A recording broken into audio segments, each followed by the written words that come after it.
Mitä Pelataan podcast. My favorite games of all time that I own. 2020 edition, part 6, positions 54 to 46.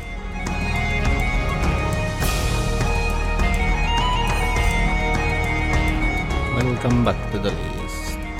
Now it's been 2 weeks since I recorded last time, and I think that in the previous episode I said that Newton wouldn't be as heavy as Board Game Geek suggests that it is. I played it almost the following day after recording, and let's say that Board Game Geek is not that much wrong.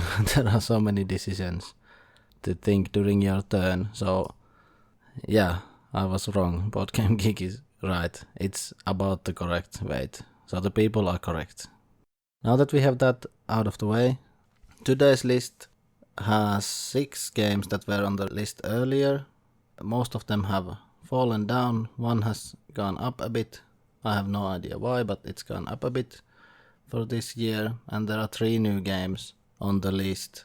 One of them is newer than when I made the list last time. 2 are probably older, or one might be about the same time, but I hadn't played it earlier. But they're on the list now. Today's set is quite mixed. There are some lighter games and some heavier games, and at least one that takes very long to play. But let's get on with the list.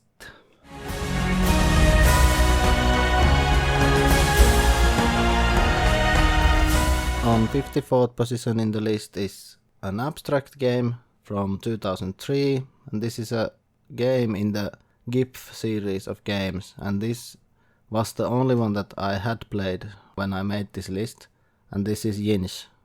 Since then I've played Tsar, Tvon and Zerts, and all of them are really good and all of them are different. It's interesting how Chris Burm was able to, or has been able to, create similar feeling games with similar components but that are still very different from each other. Yinch is an abstract game where you try to place stones on the table by moving a circle along lines, and when you get 5 stones in a row, you remove those and you remove one of your circles also from the game, and whoever has 3 first wins the game. And whenever your circle goes over a stone on the table, it flips, so black becomes white and white becomes black. So it's a very tactical and strategic abstract game. It kind of reminds me of Othello, but I've only played Othello on computer and I didn't like it years ago when I played it that much. It's similar but different. I think Yinch is the most popular from these GIF series games, as it's second in ranking for abstract games in Board Game Geek, and I don't know what makes it the most popular, because I think Tsar would be the easy one for people to learn, because it's just everything is on the table and you just begin playing. And here you begin by setup. You put the circles to the board and then you begin creating these lines for yourself. This also takes a while to play, because if you want to play it well, you have to think a bit longer than in some other abstract games, because all your moves affect everything on the board, and you can flip discs and then flip them back, and then you can score the lines, or you can by mistake make the opponent get the line, and that's not a good thing. Anyway, on the 54th position was Yinch. And Yinch was on 33rd position last time I made this list. So it came down a bit, but nothing that serious. It's still on the list.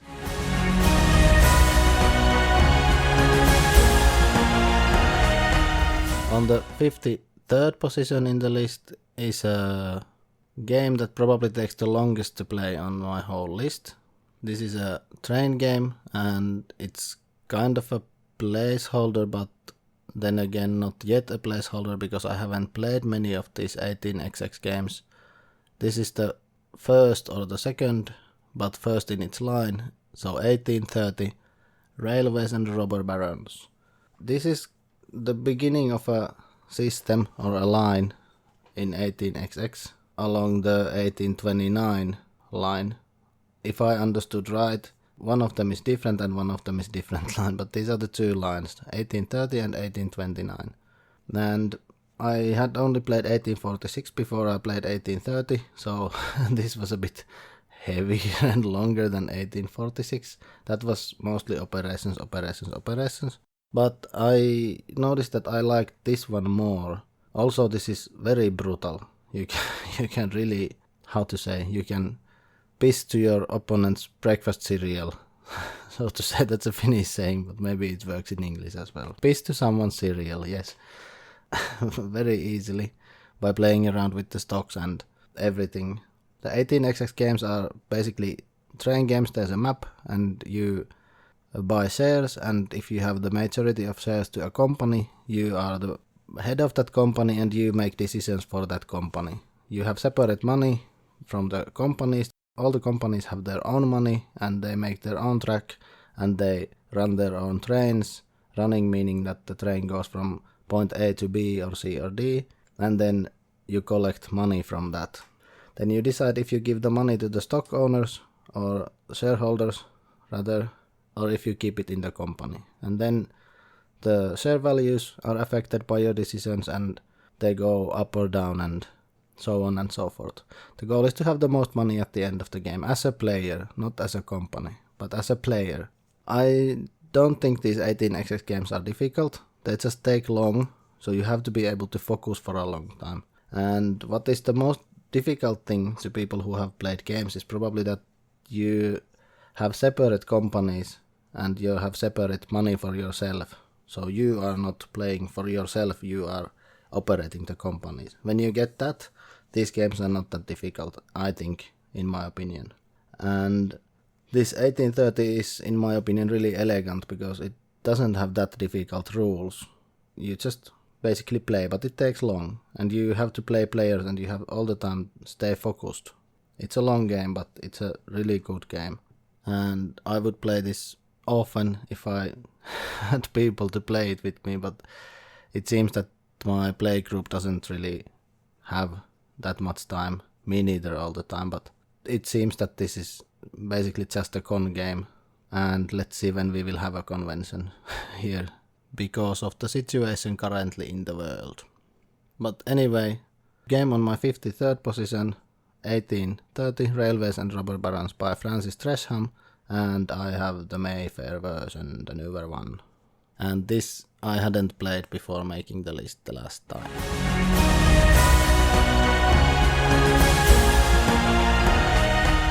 On the 52nd position, we are continuing with 18xx, but this is not a train game. This is Chicago 1875, City of the Big Shoulders. I went without any hints because I already earlier talked about Arkwright, and now just a moment ago I talked about 1830. And this City of the Big Shoulders combines the elements from both games very well, in my opinion. It combines the market and the appeals and such from Arkwright, and it also combines the stocks from the 18xx quite well, and that you have separate companies and the company's monies and your personal money. So basically, if you would want to learn the bit heavier Arkwright or 18xx games, you could play this first and then you would know partly both of them. And I think this does it quite well. I'm currently playing this on Board Game Arena, and let's see what will happen this last round going. I think Clef from Punchboard Paradise will win that game because he's probably played it 100 or maybe 200 times already, but I'm in competition for the second position, I think. But let's see. It seems that Clef didn't notice the goals for the end of the game. So basically this is a combination of Arkwright and 18xx games. You can get a company. You have to begin. You have to start a company in the beginning of the game, and then you have the shares, and you sell the goods from the company after producing them. Then you give the money to the shareholders, or you can keep the money, but I don't see a reason to keep them often, because as long as there are some shares in the company, if you divide the money goes to the company, and that's not a bad thing, it's actually a good thing in all of these games. And Yeah, I played this in physical form with the expansion, and I think that I definitely want the expansion, but it's sold out everywhere, and I want to get that Burden of Destiny from somewhere because it gives more companies, and in the base game the division of the companies according to the types of the companies is a bit strange because there are more companies of some type than of some other type, and basically if you take a company in a field that there are no competition to you, you can freely just produce and sell with that company for the whole game, compared to if you take a company that there are 3 other companies in competition for. And this Burden of Destiny expansion fixes that in a way. It gives companies to those other fields as well, and in my opinion it's necessary to this game to enjoy it to the fullest. But let's see when it's available. I wouldn't mind if Gwinnett Games sent me one, but I don't think they can do that. They will sell out immediately when they produce them more. If you know when a reprint is coming, please let me know so I can get one. The game is from 2019 and it's designed by Raymond Chandler III and published by Parallel Games and also Gwinnett Games. I have the Gwinnett Games version myself, as I mentioned already, related to the expansion. And yeah, I think I will want to play this more and more.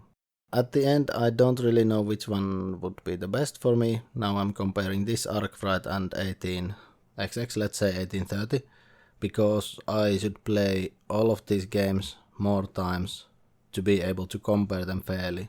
Currently this is my favorite from these 3 games, but let's see. Maybe Arkwright would be the best if I play more with the waterfront. Maybe 1830 would be the best, but this is also the shortest of these, the City of the Big Shoulders, and it combines those 2 games, so let's see. Maybe this will stay my favorite and be my favorite and even run further away from the other ones. If I had played this Board Game Arena game of this before making this list, this would be higher. This would be maybe 20 positions higher. So currently this is my favorite from these. But now it's here on the 52nd position, Chicago 1875, City of the Big Shoulders.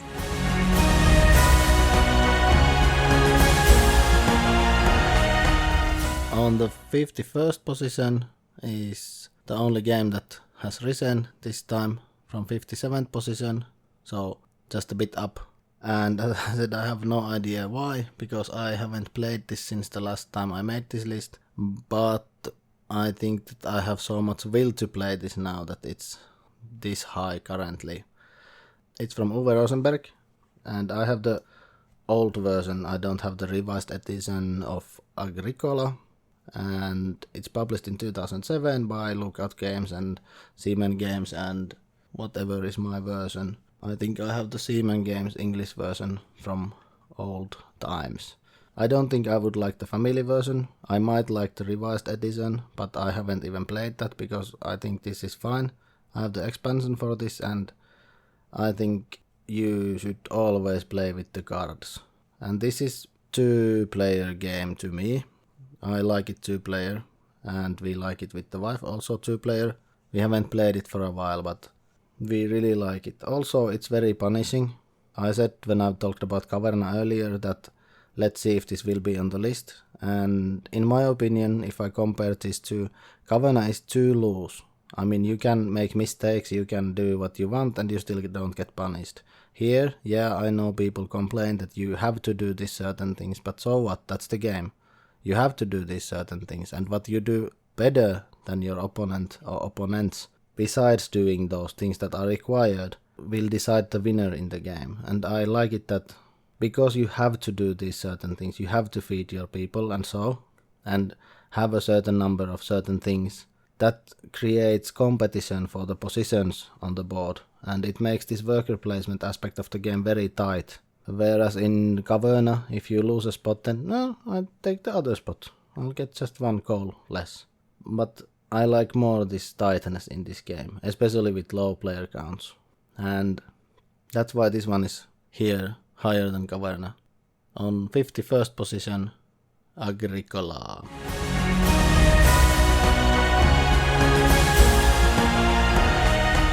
On the 50th position in the list is a game that was on position 14 last time I made this list. It's come down, and that reason why it's come down is because I haven't played it. Since making the list, Agricola went up for the earlier spots, but this one is coming down because this needs repeated plays to stay fresh. And this is from 2018, designed by Eric M. Lang, published by Come On, and it's the big brother to Ankh, and it's Rising Sun. I didn't have many or much expectations when I went into this game, and I was surprised how well it works. It felt like it might not work, this making these pacts or alliances with other peoples, but it worked somewhat well. I really also like this combat system in the game, that you assign the coins to the parts of combat where you want to assign them to. So you don't have to necessarily fight. You can just basically kill yourself and you still get points. And you can change your tactics and change your strategy a bit according to what cards you get and how the game flows. So this is, in a way, it's mostly negotiation, but you also need to play to your faction strengths, and you also need to play to your opponent's weaknesses. And that's why I like this much. I mean, as a game, on paper, it shouldn't be this high. It's not my style of game. I don't really like negotiation, and I hate backstabbing. But in this game, it works. In a way, works. It works very well. But I should play this again before making the list next time. If I can't, then this won't be on the list anymore. It's going down because it's staying on the shelf. And the game on the 50th position was Rising Sun.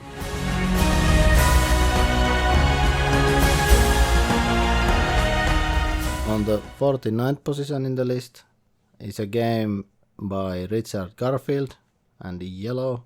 This is published in 2017. And I still don't have the expansion, although it has chocobos and rainbows and clouds and even unicorns. I think I don't even remember what all there is. But this is Bunny Kingdom. This is a nice game. Nice. Yeah, it has to be nice if it's on the 49th position of the list. It was 27 last time, so it came down a bit. But here, this is a drafting game. There's cards in the game. There are magic items, some action cards, and then there's location cards, and you draft and you do what you chose from the cards. If it's an item, you keep the item. If it's action, you do the action. And if it's a place on the map, you place a bunny there. And you try to create areas of your own bunnies that have many different goods in them, and preferably some cities also. And then whoever has the most points in the end of the game wins the game. This is a game where you can hate draft a lot. I don't personally like hate drafting, especially if there's like 4 players or 3 players, because if you hate draft and the others don't, you basically just ruin your own game and the others just play their game. In the worst possible, not worst, but in a possible outcome is that if one person hate drafts, only the person who they are hate drafting against will play badly and the player will play badly, and then the remaining player or players will just run away to the victory if they play nice. So basically, I usually play nice. I only hate draft when it benefits me. If it doesn't benefit me, I don't do it. But in this game, you can really take important cards from others if you want to ruin their areas in the land. But anyway, this is a nice game. You have to try it if you haven't tried it, in my opinion, if it's possible to try. It has cute bunnies and nice cities and everything, and I really should get the expansion for this. So on the 49th position, Bunny Kingdom.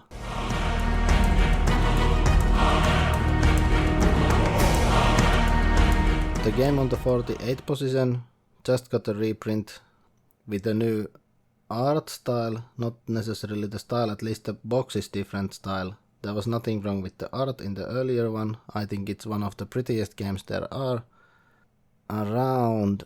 It's published by Ludonaut, designed by Cedric Chaboussit, I don't know how to pronounce it. Shabusat, Shabusi, anyway. It's Lewis and Clark, The Expedition. It's from 2013, and I've played this in Board Game Arena also lately. And we played a 4-player game with a friend of mine, and then there was this Daniel from the game table and Jeremy from Blueback Pingback, and it reminded me that it becomes so chaotic with 4 people and it just drags and drags and drags. It was fine in Board Game Arena, but I think I will never play it with 4 players anymore on the table.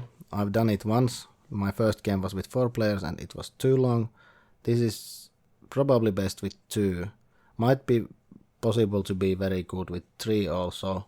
We played a 3-player game in Board Game Arena. That was fine, but I still think 2 is the best. 3 is good because whenever you collect something, you check the number of symbols from your neighbors, in a bit like in 7 Wonders. So you only compare to neighbors when it comes to military there. Here you only compare to your neighbors when it comes to collecting these resources and how many symbols are available. In 4-player game, 1 is like you don't care what 1 does.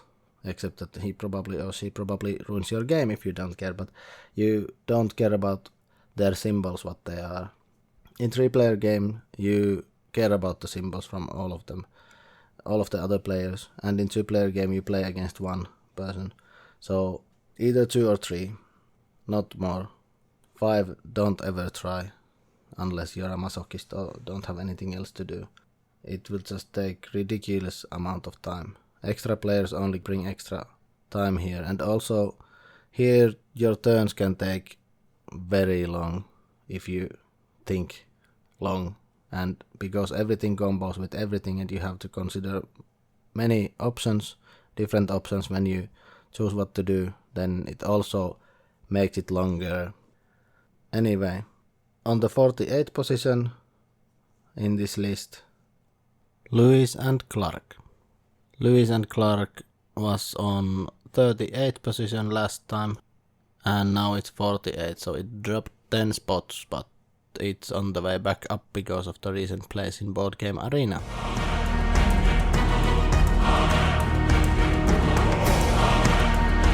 On the 47th position in this list is a game designed by Michael Kiesling and Andreas Schmidt. It's published by Eggertspiel, and it's published in 2017. This is a new game on the list. It is Heaven and Ale. Heaven and Ale is a game where you go in a circle and you take whatever there is in the place where you land on or where you go to, and you cannot go back on the circle. And I like this mechanism in games. There was Glenmore 2 earlier already on the list, that you can go as much as you want forward, and then when you stop you do what you do in where you land, and that's it. But you can't go back, so you might leave stuff that you pass to other people. This game has a very good building mechanism in that you're trying to build to your board where you have this monastery. There's dark side and light side. If you build on the dark side, those places generate money, and if you build on the light side, they generate resources, and you have to collect all the resources to be able to make proper ale and score the most points at the end of the game. And you have to balance what resources you collect and what you score. There are just a certain number of scorings.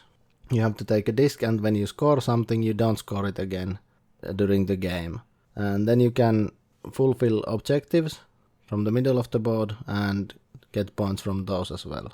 This is really good game, and I think it's good with 3 or 4. I haven't played with 2, but I should try it with 2, and I think it would work with 2 also very well.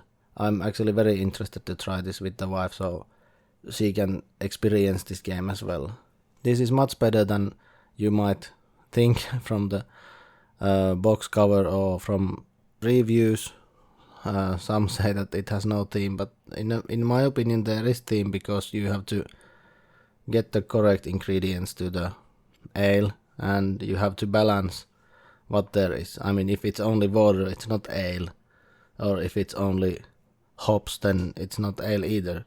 You have to have the perfect balance to make it taste good, and then you have the monks, and they affect the production and scoring and everything. And I think this is a good game. If you have a chance to play this, you should try it. It's not very long, it's quite quick, and it plays very, very, very quickly. It's snappy, and that's always a good thing in this kind of game, where you move somewhere and you build something, that your turns are very quick. You don't have to think long. You can in advance think that I will move there, and if someone takes that spot, then I move there, and if someone takes that spot, I will move there. So you can in a way decide many turns in advance that where will you go and what will you do with your action. And I really think that this needs to get to the table again. Heaven and Ale on the 47th position in this list.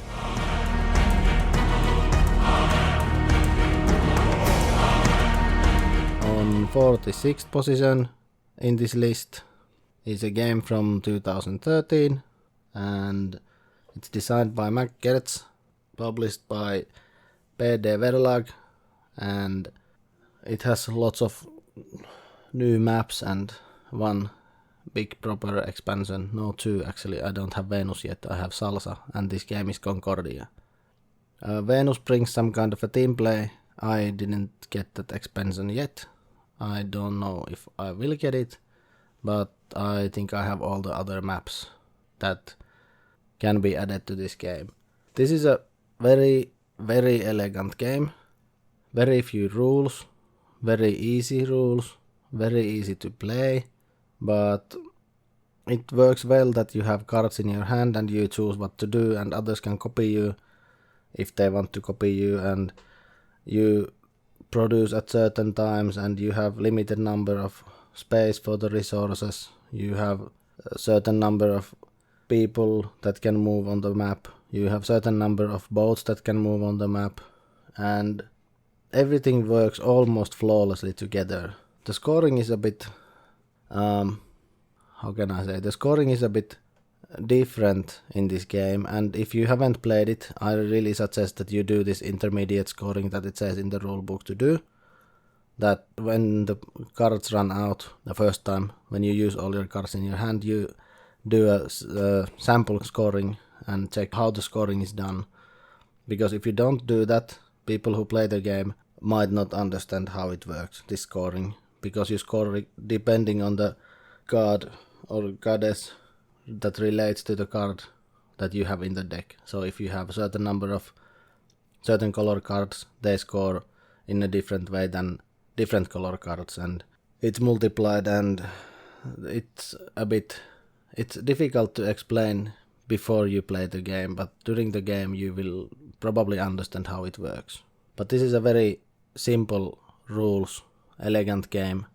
It might become stale after more plays, but it's not boring to me yet. I have still a few maps that I haven't played, so let's see. Salsa is good, and I think that this fish that come with the expansion maps after Venus, I think the newest ones, they should be good as well. I haven't tried with the forum tiles, I don't know how they are, but Salt is good and the Salsa expansion is good, and this should be played by people. You should try it if you haven't tried it, if it's possible to try it. You might not like it, because if you want some theme, then if you don't try to find the theme from this, you won't find the theme from this. But if you try, you can find some theme. At least the maps are there to make it bound to some location in the world in the old times. The last game on today's list, on 46th position, was Concordia, and this was 17th last time on the list. It came down, I don't know why, maybe it's on its way to becoming stale, but it's still here, and here is in top 5% of all the games that I've played, so it's in a very good position still.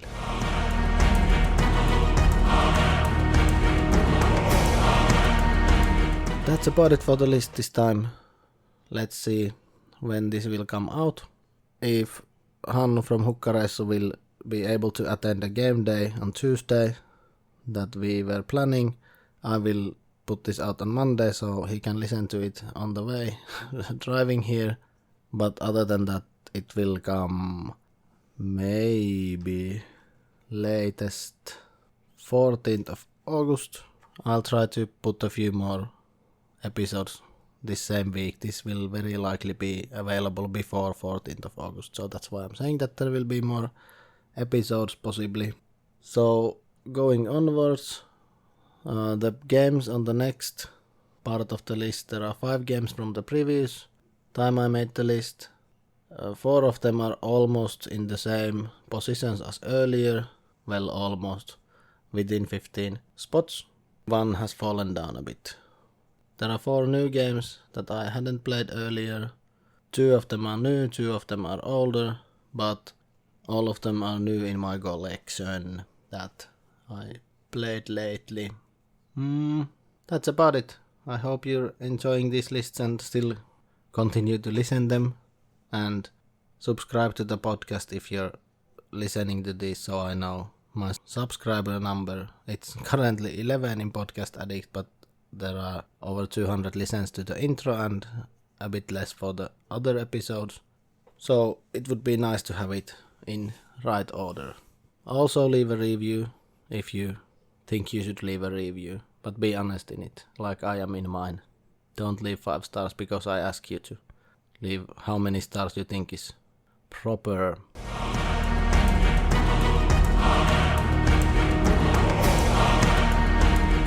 You can find this podcast in SoundCloud at Mitä Pelataan. You can find it from iTunes, Spotify, Google Podcasts, whatever podcast catchers you use. You can find me from Instagram and Twitter at Mitä Pelataan. There's a page in Facebook at Mitä Pelata. I have a blog, mitapelataan.wordpress.com, where I have some written reviews and these combined. You can find all the relevant links from linktree/Mitä Pelataan. Send me email to mitapelataan@gmail.com. I try to make this list into YouTube as well, but let's see when I manage to do that. Thank you for listening, as always, and I hope you're back for more. Bye bye! Thank you for the music goes to Grimwater.